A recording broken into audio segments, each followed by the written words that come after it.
So welcome everyone. Thank you for joining us tonight. Tonight we're here to present Pow, Bam, Wow, Zap, fighting the negative effects on your extraordinary brain during these uncertain times. I'm Kelly Spinell and I am the Chief Organizational Learning Officer for the Children's Guild Alliance.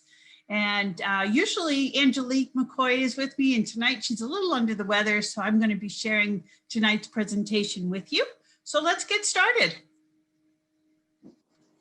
Let's take care of a little bit of housekeeping before we begin. So this meeting is being recorded. If it's possible for you to be on video, we would love to see your face.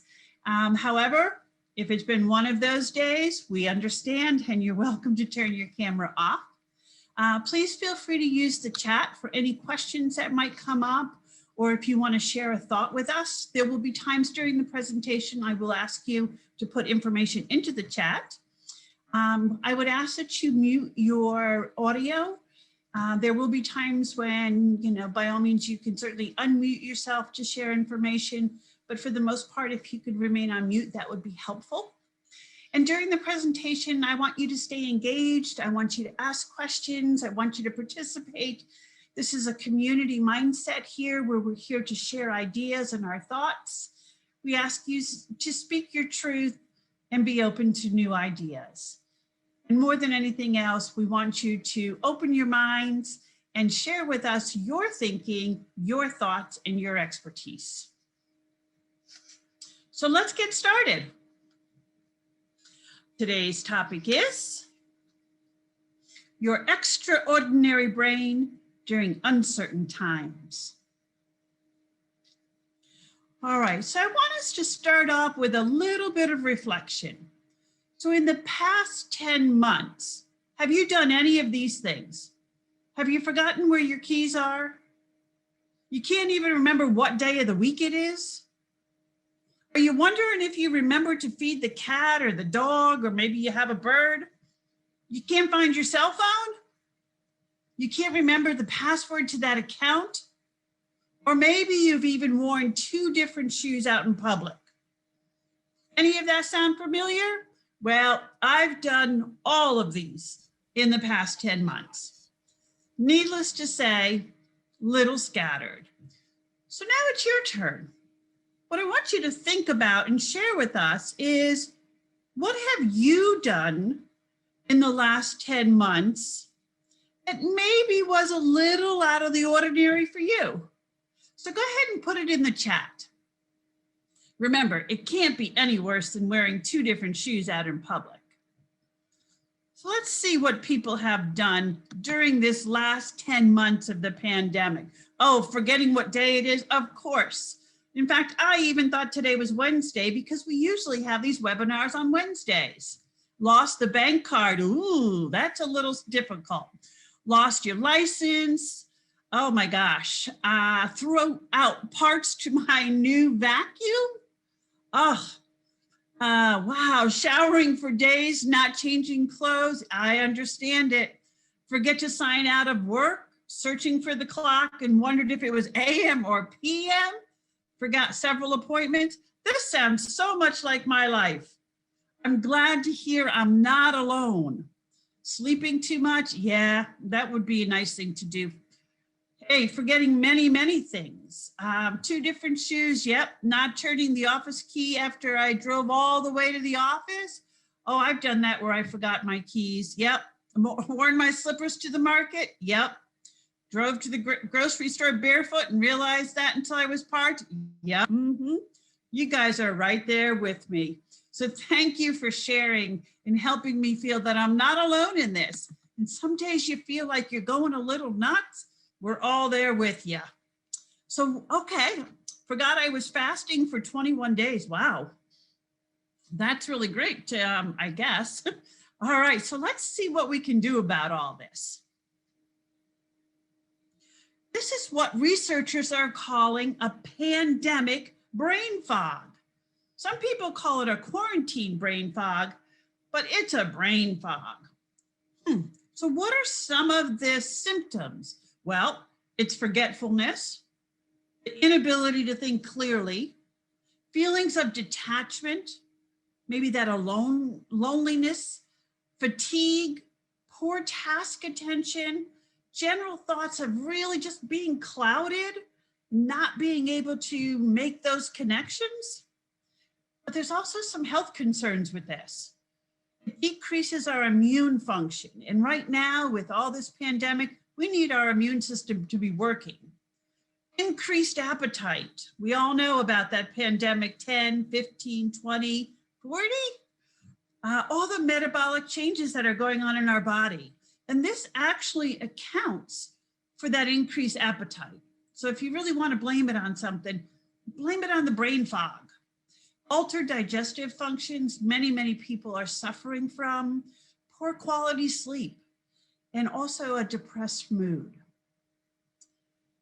And of course, the big one here is that it causes changes in our brain function. Say what now? Yep, you heard it. It changes our brain function when we have pandemic brain. So what do we do about all this? Well, researchers are saying that the primary cause of this pandemic brain fog is stress. Really? Stress? So let's take a minute and think about what's causing you stress. So we're going to take a look at some indicators.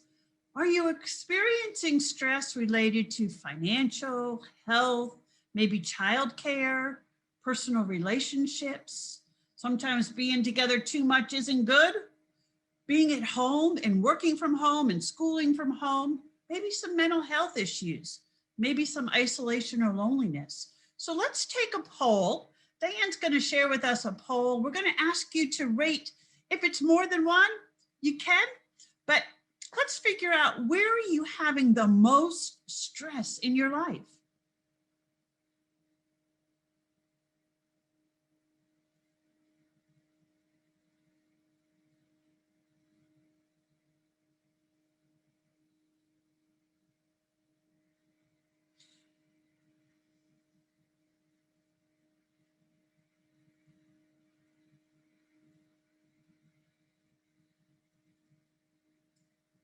So it looks pretty close on some of these. So it looks like the poll is saying that isolation and loneliness is probably our #1 cause of stress. But then there are several that are really close together: mental health issues, virtual homeschooling and the demands of what that entails, personal relationships, followed by health and finance. The only one that doesn't really seem to be causing too much stress is childcare, because you're doing it yourself, probably. So isolation and loneliness is by far one of the most difficult stressors for most of us because of this idea of being quarantined. So thank you, Diane, for sharing that poll with us. Elderly parents too are also very stressful for us. All right, so what's stress? The last 10 months, have we had stress? Well, we've had civil unrest, we've had a pandemic, we have a shortage of PPE, we have the COVID-19, there's an impeachment one, there was a George Floyd incident, there was a pandemic fatigue, Black Lives Matter, the vaccine was released, Biden won the nominations, our schools closed, travel restrictions, testing was unavailable, the quarantine issue, death toll rises, impeachment #2, and the Capitol riot. Just to mention a few things in case you didn't feel like we had a few things to be stressed about. So you can see that our world has increased significantly the amount of stress we're feeling outside of our own personal lives and what we're dealing with our own families.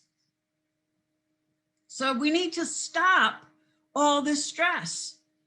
We need to stop this cycle so we can move on and start healing ourselves. So how do we do that? Sounds easy, but it really isn't. But let's take a look. So of course, at the Children's Guild, we always begin with the brain. And so we're going to do just a little minute, take a minute on this and just kind of review these pieces before we get into depth about what do we do. So our amygdala is really the area of the brain that processes fear. This is the fight, flight, or freeze area. Our hypothalamus is always looking for homeostasis. It's asking us to remain calm when things are stressed. And Diane, if we could go back to the brain for just a few more minutes. Our frontal lobe is where we have our executive functions, and it's typically right up front. And then we have our corpus callosum, which is that bridge that goes from the left to the right hemisphere of our brain and connects the two. We have our hippocampus, which is responsible for our learning and memory. And then, of course, we have our cerebellum, which is more for our motor skills. But at the Children's Guild, we like to use some icons. So let's look at that part. And this is for us an easier way to think about the brain. So when we think about our hippocampus, which is our center for learning and memory, we think about the mail carrier. Because what does the memory do? It travels from short-term to long-term memory. And what does a mail carrier also have to have is very good perceptual relationships. They need to understand the streets and the roads and what's the best way to get there. Now, it's probably not a good analogy right now when mail has really been held up. And if you're like me, I keep getting other people's mail. So right now, I think my hippocampus and the male hippocampus is struggling just a little bit. But the amygdala is that palace guard. He is always on guard, making sure that your brain is safe and is keeping you safe from anything that might create any kind of a threat. Your hypothalamus is that control. It's like a thermostat. And so it regulates and secretes hormones in your brain to help your body and your mind respond. That corpus callosum is like the Bay Bridge. It allows the right hemisphere of your brain, the creative side, to talk to the analytical side and come together for creation of new ideas. That cerebellum is our mover and shakers. Those are all our motor movements. And then the frontal lobes are like our co-pilots. And that's where our executive functions live. And as our children are growing up, oftentimes you are the surrogate frontal lobe for your kids in helping them to make good decisions. So now let's go back to that brain for a few minutes. What research is telling us is that when there are uncertain times, it activates our limbic system. So your limbic system is that amygdala, the hypothalamus, the thalamus, and the hippocampus. And that's what's responsible for controlling all of your feelings and your emotions. So let's think about that. If in fact, our emotions and our feelings are getting activated, are we really able to access our frontal lobe? Let's take a look. So during uncertain times, such as right now, and for many of you, if you have kids, some of what you're thinking is, are they going back to school? Are they not going back to school? Maybe some of you are wondering, am I going to get my shot? Am I not going to get the shot? Is it available today? Do I have to wait till tomorrow? Where do I have to go for this? It's all uncertain. And so the amygdala begins to understand there's fear here. There's an anxiety of threat that's happening right now. And so that hypothalamus says, uh-oh, got to fix that. We got to make sure we keep that body in homeostasis. So I'll secrete some cortisol to calm that body down. Well, in normal situations, that's great because the cortisol helps us to escape dangerous situations. You've oftentimes heard about if there's a terrible accident, people have unheard of strength. And that's really your hypothalamus giving you that extra boost of cortisol and epinephrine and adrenaline so that you can move forward. It helps that heart rate increase, your breathing, your blood pressure, and all of that rises so that you can respond. But if it overdoes it, if it's prolonged, it could result in a panic attack. And for those of you that have had a panic attack, it really does evoke a sense of fear that you may be having a heart attack. If there's chronic exposure to this stress, it can be very toxic to the brain. So let's take a look now at some of those chemicals. So there are 4 primary chemicals that are released in your brain. The first is cortisol, and most of us have heard about cortisol, but cortisol is the it gets your brain to think there's fear, there's something wrong here. The adrenaline is the yikes, now what? Those are the 2 that respond the most when there's something that's of a fearful nature. Then we have 2 others. We have the serotonin, which is that's the love hormone that says, I'm feeling comfortable, I'm feeling valued, this is good. And then of course we have the dopamine, which is a yahoo! This is what everybody looks for. This is the thrill that we get. And many of us think about how do we get that dopamine moving so that we get that high from all of that chemical in our brain. So let's do a little practice with this, and you can unmute yourself and help me out with this. Let's practice these chemistry pieces that happen in our brain. Are we ready? So what does the cortisol do? Uh-oh. Uh-oh. Uh-oh. Uh-oh. All right. Uh-oh. Now we get into adrenaline. And what does adrenaline do? Yikes! Yikes. And so those are the 2 that respond to fear and anxiety. But now we have the other side, right? So what does serotonin do? Think of a nice relaxing bath with nice warm water, soft music. That's your serotonin. Or a great big hug. And then we have our dopamine. And what does dopamine do? Yahoo! All right. So those are your chemicals in the brain that happen all day long. But there's something you need to know about those chemicals.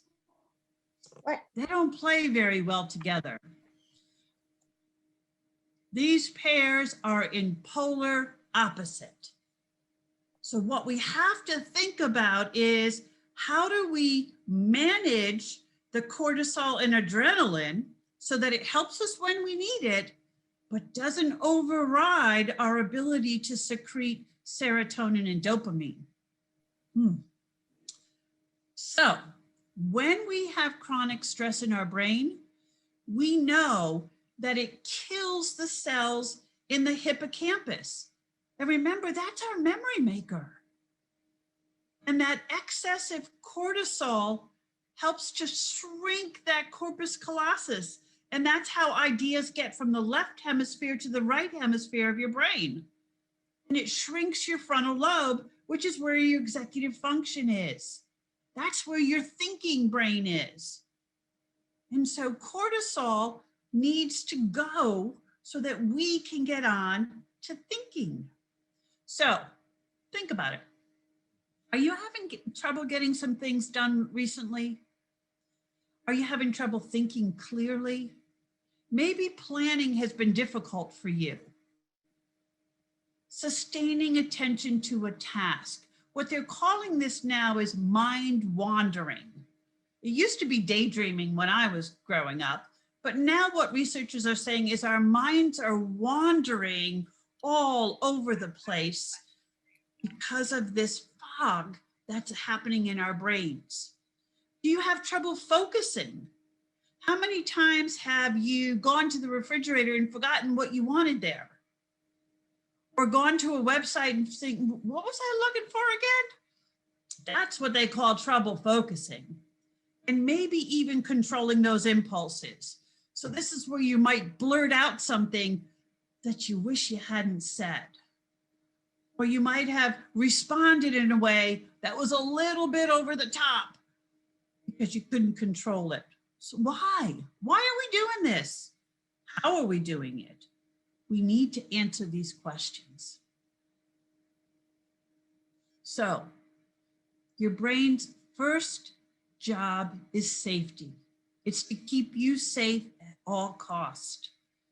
And what we know from this pandemic isolation is that it alters the chemistry in our brain. For many people, it's causing a mood disorder such as anxiety, depression, and even suicidal thoughts. And unfortunately, there are many who have taken their lives as a result of this pandemic isolation. So when our emotional brain is activated, our thinking brain gets compromised. There's only so much cognitive energy in your brain that can keep us safe.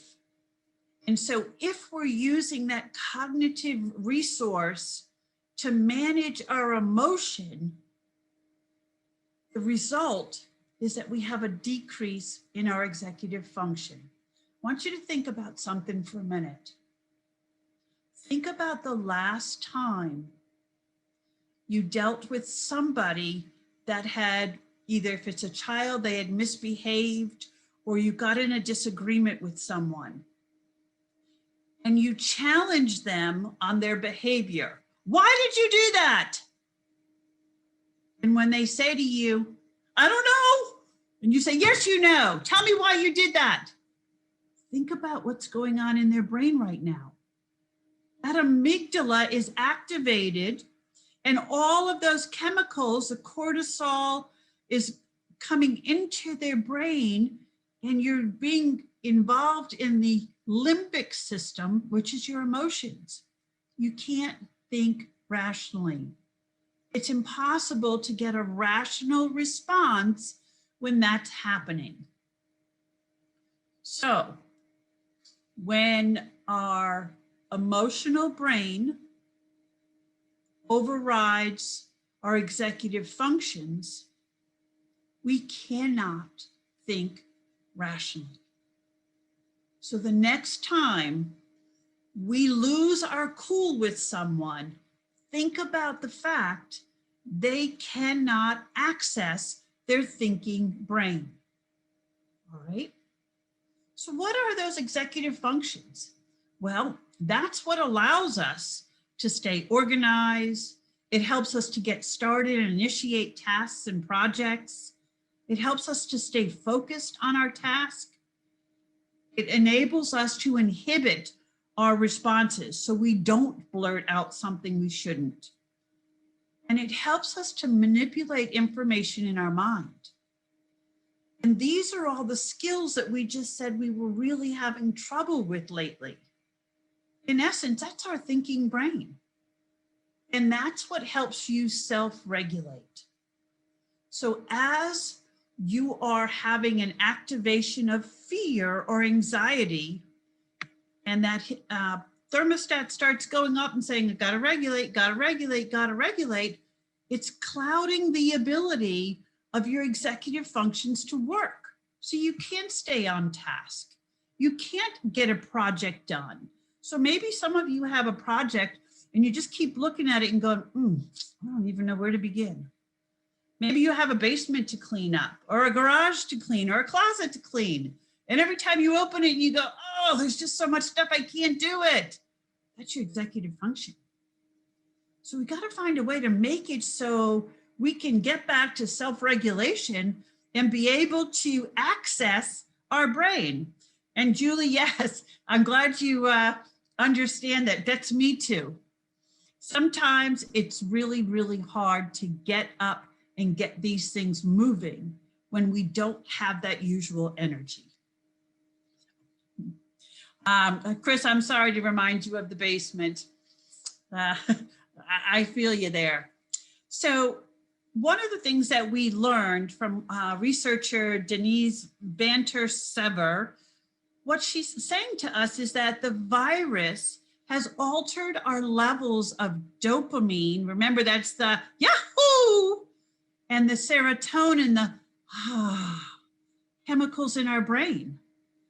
And that as they have decreased and the cortisol has increased, it's left us with depressed moods, fatigue, cognitive changes in our brain where we can't access information, that we know it, we just can't pull it out of our head. These symptoms oftentimes lead to chronic stress, anxiety, and depression. So that's a great understanding of how did we get here? And oh my, so if all this is happening, what do we do? How do we get out of this cycle and get back to feeling good again? It's time for your superpower. And by that, I mean neuroplasticity. Let's take a look at what neuroplasticity can do for us. So it was once believed long ago that neuroplasticity only existed in children and as the brain was growing, and that after childhood, the ability of the brain to form new connections stopped. But with the advancements in research, what we now know is that neuroplasticity lasts our entire life. And this is how it works. So when you learn something new, if you have a new experience, you've learned, any type of skill, what you're doing is creating a new connection in the neurons in your brain. In essence, what you're doing is rewiring your brain. And what happens is these rewirings cause a physical change in the structure. So let's break that down a little bit more. So we learn information and it changes the connections, right? So it's like during that connection, we're forming a new pathway. Much like as roads are built, there's new pathways or new roads that you can take to get to the same place. As new roads or new pathways are formed, others fall dormant or are discarded. Take a look at a couple of examples. So remember back in elementary school when you had to remember your multiplication tables and you did everything. We sang them, we wrote them, we did flashcards. Your mama would test you on them all the time, right? Until it became an automatic pathway and you automatically knew what the answers were. Well, that was creating a neural pathway. And the more you do it, the more ingrained it became, so it's automatic. Now, most of us still use multiplication in our day-to-day life. So think about 10 months ago. How many of you had a neural pathway for a Zoom meeting? Probably not too many of us, right? I remember trying to do the first Zoom meeting and it was like I was completely lost and trying to set up a meeting. It's foreign. And now that pathway is there. It's not even something I have to give a lot of thought to. But now I'm going to take you back to middle school. Remember that foreign language you took in middle school? How you memorized all of that? How many of you are fluent today? See, senor? Yeah, that's about what I have. I might be able to get to the library. But because that's a neural pathway that we don't use, it gets pruned, which means it gets scattered away so that there's a new pathway. And every time you create a new learning, you're creating a new connection. And as you reinforce that learning, you're creating a new pathway, which then makes it easier for us to execute a task because we now have a very efficient neural pathway. Okay. Make sense so far? All right, but now here's the tricky part. So the more you think about something, the more you reinforce that pathway. Okay? But the more we ruminate about anxiety or about the uncertainty of our world right now, we're also reinforcing that thought pattern. So if we get up in the morning and the first thing we think about is, well, I wonder how many people got the virus this day. I wonder what's happening in the politics today. I wonder when that impeachment trial is going to begin. And if that's how we start our day, we begin to ruminate on all these negative things, and that's where we get stuck. And that cycle begins. And for most of us, we start the day, we read the paper, we look at the news, we get online and look at our phones, and we fill our heads with all of the things that are going on in our society. And so we become this cycle of reinforcing our own stress because of the way we think. So what do we do about it? Well, there are some things we can do about that. We need to be able to break out of this cycle. And one of the ways we can do it is through habit stacking. So some of you are thinking, what is habit stacking? Well, it actually came out in 2014 by an author by the name of S.J. Scott. And what he came up with was this idea that if we break down a routine into baby steps, they become automatic and unconscious. Contrary to that is like New Year's, where we set a resolution and we say, I am going to drink half my weight in water every day. Well, that's a lot of water to get down, particularly if you don't like water or if you don't drink a lot of water. And what he's saying is, nope, that's not how you do it. You take a baby step. And what that baby step might be is, before you have your cup of coffee in the morning or your tea, you drink half a glass of water, and then you have your coffee. And then the next time you have coffee or tea, you drink a half a cup. And so it's these baby steps that eventually become a habit that we don't have to think about anymore. And it's not the drudgery of, oh my gosh, I have to have all this water. And you have that big jug in front of you every day reminding you and nagging you, drink your water, drink your water, drink your water. That's not what he says. So what this says to us is the behavioral science behind this habit stacking is that instead of that nagging to do it, it becomes unconscious. So we have a glass of water before we get up. Instead of looking at, oh, I got to exercise, I got to exercise, I got to exercise. No, you don't have to do an hour video or, go for a 2-mile run. And I just saw in the chat how someone says, you don't have to eat the whole elephant. You take it one bite at a time. That's a great analogy. Thank you for sharing that. So as we age, we're pruning away those synapses, things that we don't need anymore. That foreign language in middle school, gone, don't need it anymore. And we begin to then look at, what do we need today?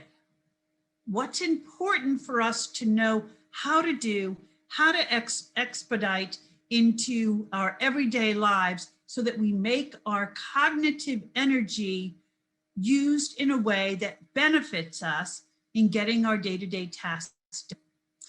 What we need to look at is, how do we use those connections in our brain to create new habits? And what the research is saying is that about 21 to 40 days for a habit. So if you take baby steps, you'll begin to internalize this, so it just becomes something you do instead of something you have to do.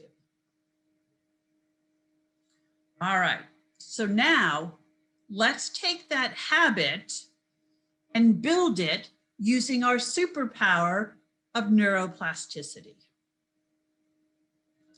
And I'm going to take just a moment to look in the chat. See what we have, some comments in here. So one of the things is about, yes, I love the eating the elephant. I think that's absolutely wonderful. Sometimes it's difficult to do business as usual. Absolutely. Yeah. There's a comment in here about helping to make our mortality less frightening or remind you to live your life while you can. Absolutely. Value every moment that we have. And then there's another comment about taking mental health breaks. And it's good to be kind to yourself and allow yourself permission to take time for you. And I'm trying to get to, hold on one second, please. Whenever I don't want to do a new habit, I have a mantra that I say to myself. It's great. Those are those little habits that you create to create new habits. All right. So great. Thank you for the chat. Those are great ideas. So now it's time to look at strategies. So we know what's going on in the brain. Now we need to say, all right, instead of reinforcing that negative thought pattern, it's time to build some new ones. So how do we do it? Lots of strategies for you. Hopefully you'll find one that works for you. So the first one is routines. Build new routines to help your mind. So for instance, if you usually get up and have your cup of coffee and watch TV and hear all these horrible things, maybe you want to get up and start your day with a moment of gratitude. And turn the TV off, not even bother watching it at first. Organize your personal space. And this one has a lot of relevance in our current situation. Many of us work from home.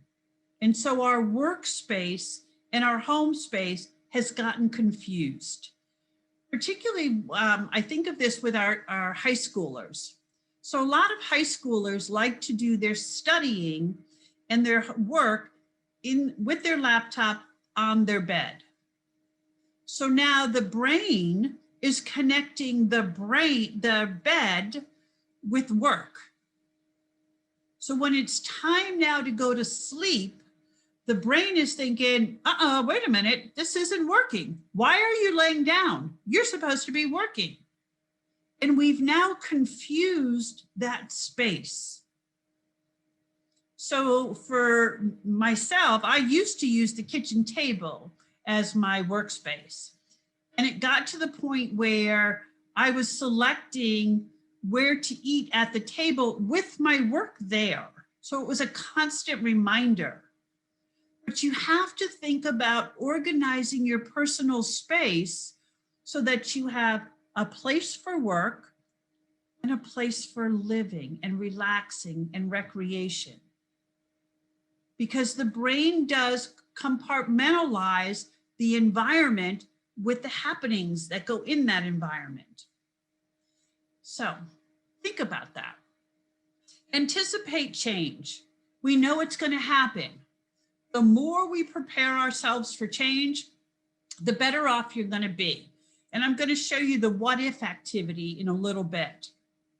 I'm laughing because there's a note in the chat about how they move their stuff to the office, but somehow it keeps getting back there. Yeah, that's a habit. It's hard to change. So the what if activity, we'll get to that in just a minute, but it's something that really does help prepare the brain for change so that you don't have that response and you're able to access that thinking brain. Working in your pajamas is a difficult one. So is that because you just haven't gotten out of bed long enough to get to work? Is it because you've lost that need for hygiene? Or is it because of that pandemic 15 or 20 and you don't fit in anything else? That's a tough one. All right, so self-assess. It's important for you to take a moment and check out where your energy level is. and then make adjustments with that. And I'll show you a little visual for that in just a minute. And then the last one on this page is about taking inventory of your own coping strategies. So for instance, if your coping strategy is when you start to feel stressed, you like to get up and walk. Well, most of us, when we worked in a building, we could get up and walk.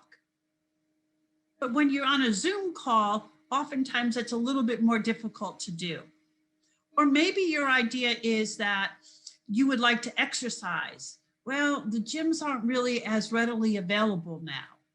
Or maybe you have coping strategies that aren't working for you anymore, given our current situation. So what we need to think about is, do the coping mechanisms that you currently use work for you? Or do you need to do other things to help you with that? So for instance, I have used those bands a lot as a way to just get rid of some tension. And I can do that when I'm on a Zoom call. That's pretty easy for me to do. But take inventory of what are your coping strategies? And is that something maybe you need to develop a new habit around? All right, let's take a look at the what ifs. So the way the what ifs is there's a negative what if. So, you know, when I was teaching, I taught children with emotional disabilities and I taught the elementary grades, and I would always use the what ifs. And that was really to prepare my students because they were hyper vigilant about everything. And so I tried to prepare them for noises or intruders or anything that might happen. And so we would do the what ifs. So I would say to them, okay, so we're walking down the hall, we're going to music, and another class comes out, and now there's all this noise in the hallway. What are we gonna do? And the kids were like, well, we'll run back to class and we'll just scream. And it's like, all right, well, let's think of what else we could do. And then we would come up with, well, if there's another class, we'll just stand still, we'll wait for them to pass. And we would talk through all these scenarios. So when it happened, I would go, okay, remember what we're gonna do. And then we would do it. And as a parent, I would do that the same thing with my kids. One of the worst experiences of being a parent for me was having to teach my 3 kids how to drive. Now, thankfully, my youngest is 21, so I've passed this phase and I live to tell about it. So that's the good part. But what happens with the what ifs, when I would teach them to drive, I would say, all right, so you're driving down the road and somebody cuts out in front of you. What are you going to do? And that way we would rehearse those responses. And they'd say, oh, I'd put on the brake. And so by rehearsing responses, we're creating that connection, remember? So when I need to use it, it's there for me.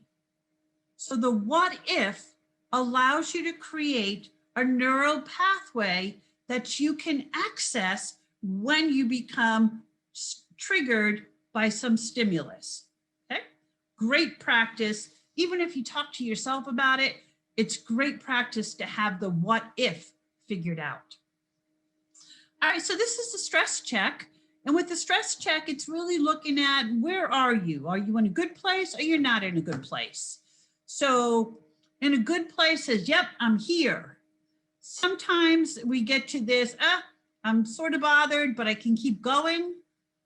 But when you get down to the, I can't manage my emotions, you really need to take a break. Walk away. Use your coping strategies. Let's take a look at some of those coping strategies.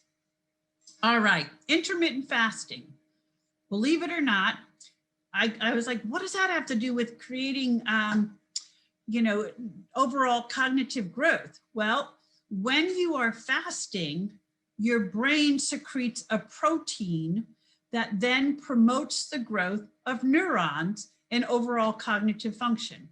So if you can do intermittent fasting, it's a way to help your brain. Traveling, new experiences, novel things really stimulate that brain. Mnemonic devices. Having to memorize these mnemonic device for the beginning of the word, that helps you with training your brain and increases connectivity. Learning a musical instrument, you're combining the left and right hemispheres so that you can read the music and play the music. The non-dominant hand, how many times have you tried to write with your non-dominant hand and your handwriting looks nothing like what it does in your dominant hand? It's a great way to keep your brain sharp. Reading fiction, and I thought, reading fiction, what does that have to do with it? Well, what it really does is it helps you to engage in empathy and taking on a theory of mind of the individuals in the story that you're reading. It also leads to critical thinking. Expanding your vocabulary. It's activating both the visual and the auditory processes of learning new words. Creative artwork is accessing that creative part of your brain, which also leads to an emotional response in developing things like empathy and allowing you to increase your ability to focus. Dancing increases your neural connectivity and just makes you happy. Sleeping is where our brain transfers learning into long-term memory. So that it's better to get good sleep so that you can keep your learnings and create memories. All right, so one of the big things is staying in the moment. So learning to use calming strategies. Some people like to do a mindful minute, some people like to do deep breathing, yoga. And what it does is it allows your brain to rewire your thoughts and emotions. Breathing is the one thing that connects your brain and your body. And so it is able to stimulate the parasympathetic nerve system, which offsets that fight, flight, and freeze. And what we see from the MRI scans is that people that engage in mindfulness activities or meditation, things of that nature, that it minimizes the brain shrinkage, it heightens your compassion, and it assists you with being able to shift your mood into a much calmer state. Yeah, we see, it seems like we have some yoga people here. These are some apps that you can look at. There's lots and lots of apps that help you. If you have a Fitbit, I have a Fitbit, and it also has breathing activities on here that just help you to control your breathing, slow yourself down, calm your mind. All right, so now it's time for us to do a little bit of movement, guys. All right, how many of you remember the song, Head, Shoulders, Knees, and Toes? Right? All right, good. Not very hard, so we're gonna do it. And what I want you to do, you don't have to stand up, you can do it right in your seat. So we ready? We're gonna do head, shoulders, knees, and toes all together. All right, Diane, let's let her go.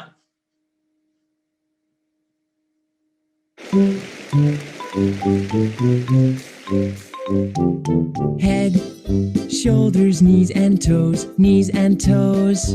Head, shoulders, knees and toes, knees and toes, and eyes and ears and mouth and nose.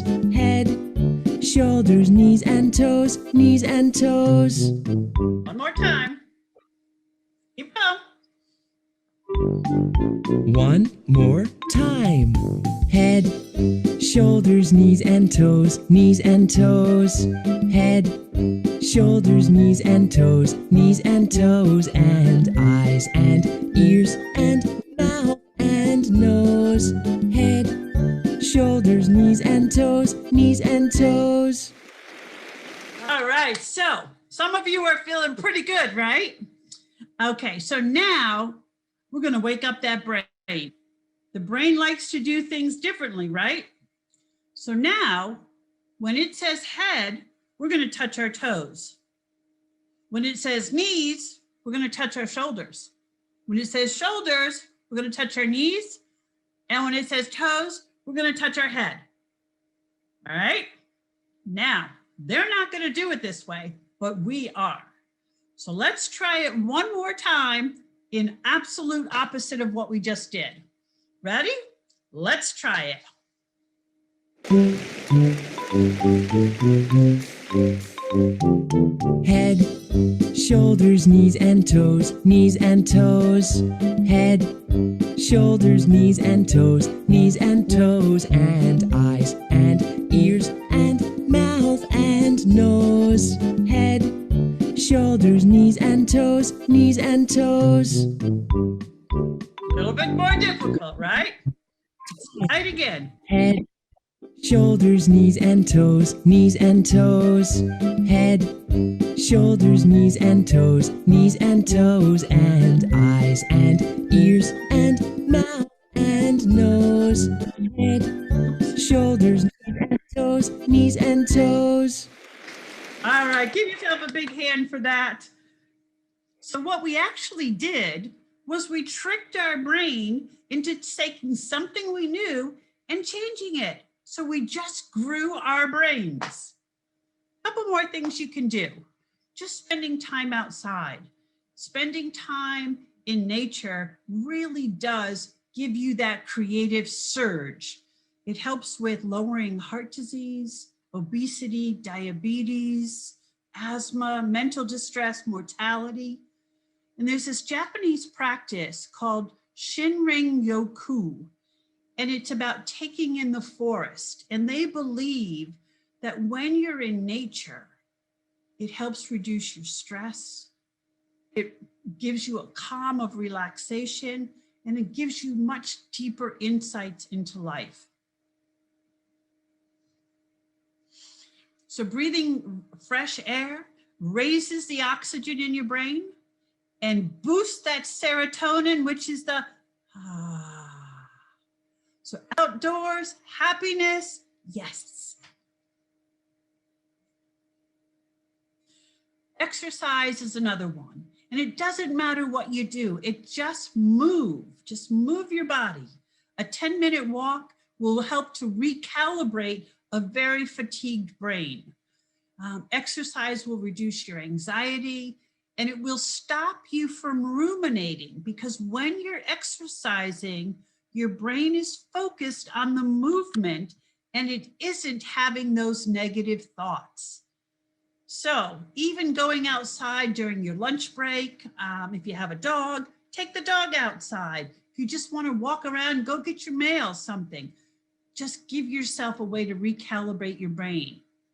When you are using exercise, your body is releasing that dopamine, which is that yahoo that we talked about. It's not only is your brain dumping out this feel-good chemical, but exercise is also helping to get rid of all those chemicals that make you feel stressed and anxious. Bam, bam, bam. So a little more strategies. Expressive writing. When you are using writing, you are connecting both sides of the brain. And so your brain is fully activated in that process. Laugh, laugh, laugh, laugh, laugh. Find any reason you can to just laugh with one another. Spend time doing things that make you happy, no matter how silly you might feel. Take time to make connections with your loved ones, whether it's sending them a text, a quick phone call, a note in the mail, just something to say, I'm thinking of you, wondering how you're doing. And for those of you that like to feel like you're getting things done, make a list, check it off. So you have a feeling of accomplishment and you feel good about getting things done. We also can take time to just look at our diet and make sure that we add those nutrients and support our brain by having lots of B vitamins, essential fatty acids, things like we've talked about before, like blueberries, coffee, chocolate. Those are all things that are good for you. And if you want to find out about your own resiliency, you can take this 10-minute survey. The link is here, and it helps for you to figure out how resilient are you? And then what are some strategies you can use to help build your resiliency? And that helps fight off the stress that we feel. And don't forget to employ empathy and compassion. And I always like to tell people, just be kind, because it reduces that distress that we feel and it will increase your immune. All right, so try something new. New information stimulates the brain. Remember, we're creating new neural connections and we're growing our brains. So there's lots and lots of virtual opportunities that you can access online. And there's a few that are here, which will be available to you after the presentation. But it's a great way to release dopamine by going to a virtual museum, or maybe you'd like to go to the aquarium or SeaWorld. There's lots of these opportunities to just make your brain grow by new opportunities. And now for a serious message.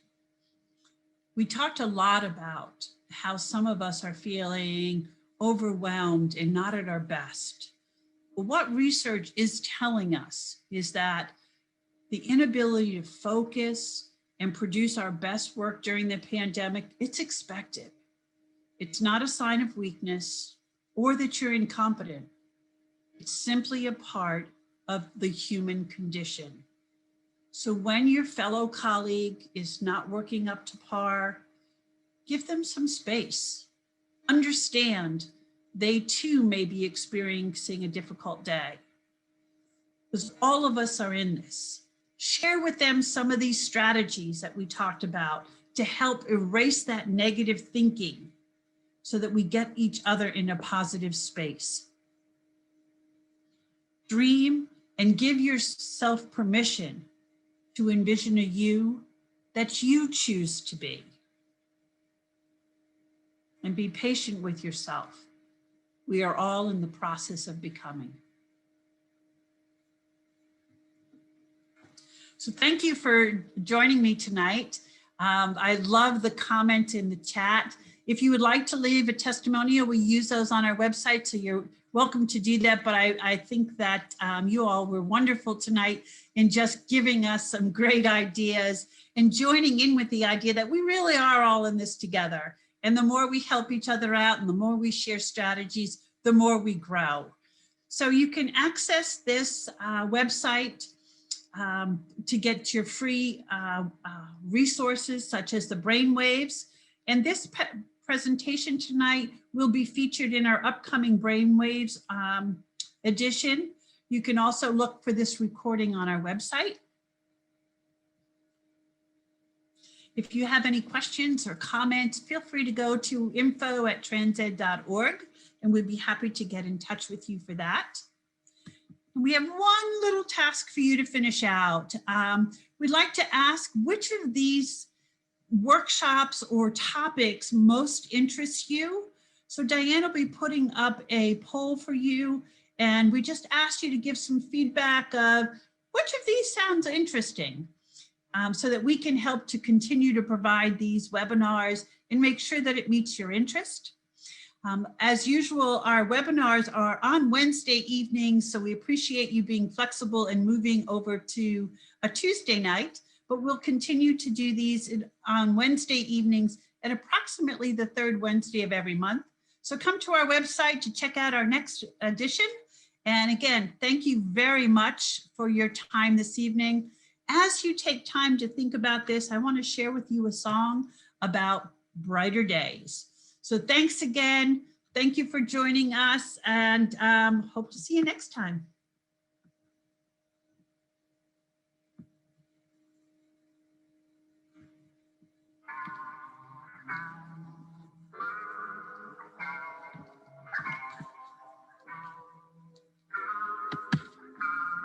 There's a light at the end of the tunnel. Keep your eyes on the road ahead. If you're feeling lost in the night, it's okay.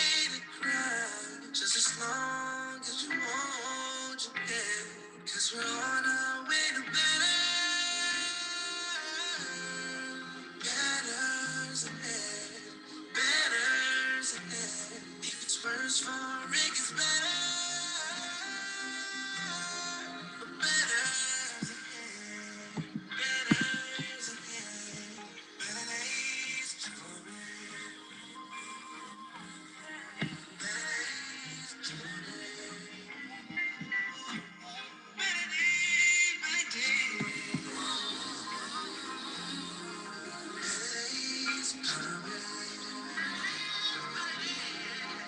know you've been kicked out, slept on, let down, fake on, waited for too long for something to lean on. Feel weak, just be strong. Deep breath, stay calm. Just press on, press on, press on. You gon' see there's a light at the end of the tunnel. Keep your eyes on the road ahead. If you're feeling lost in the night, it's okay to cry, just as long as you hold your head. 'Cause we're on our way to better, better's ahead, better's ahead. If it's worse for it gets better,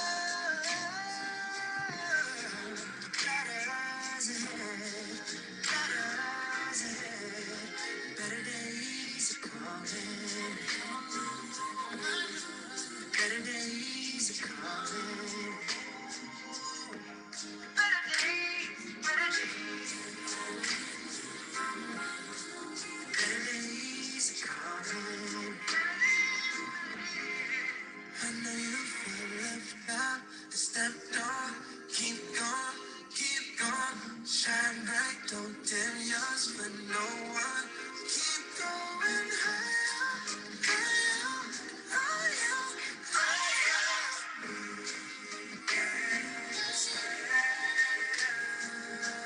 Better days, better days. Coming. Better days, better days. Coming. Better days, better days. Coming. Better days, better days. I know better days are coming. Thank you, everyone.